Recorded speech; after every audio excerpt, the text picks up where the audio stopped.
नमस्कार, मी शिवराज बोळकोटे, राहणार मंद्रुप, संतोष भीमराव पाटील महाविद्यालय मंद्रुप येथे शिकत आहे। युवा महोत्सव 2025-26 मध्ये मी पहिल्यांदाच भाग घेतलो आणि आमचं महाविद्यालय कमीत कमी 19 ते 20 या इव्हेंटमध्ये पार्टिसिपेट आहे आणि इथला नियोजन आणि नवीन खूप काही शिकायला भेटलं। आम्ही कमीत कमी 19 ते 20 इव्हेंटमध्ये पार्टिसिपेट आहोत। माझा युवा महोत्सव हा पहिलाच आहे। नमस्कार, मी प्रताप गायकवाड, संतोष भीमराव पाटीलचा विद्यार्थी आहे।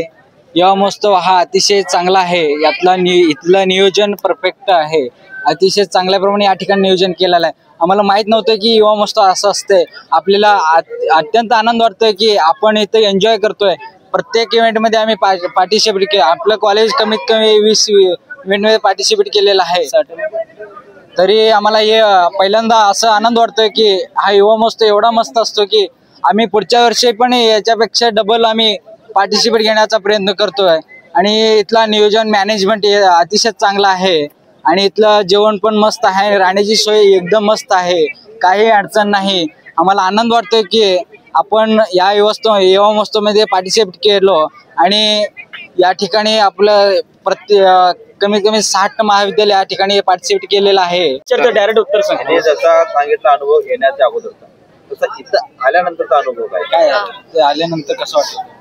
इथं आल्यानंतर अतिशय खूप छान वाटलं। पहिला आधी 1 तास तर बोरिंग वाटलं की बघून असं बोरिंग वाटलं आणि सेकंड 1 तासाने एन्जॉय वाटलं।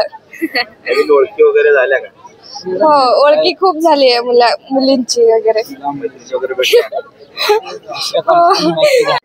महोत्सवामध्ये येण्या अगोदर काय वाटत?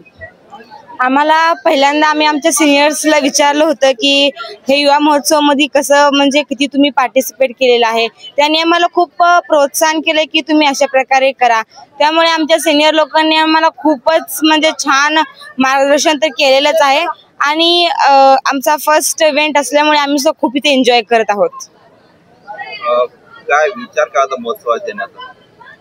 विचार म्हणजे पहिलं तर असं वाटतंय की आपण जेव्हा दुसऱ्याची कला बघतो तेव्हा आपली सुद्धा कला कुठेतरी बाहेर पडते आणि त्या कलेतून आपण शिकतो आणि त्याचा फायदा आपल्या भविष्यात नक्कीच होतो।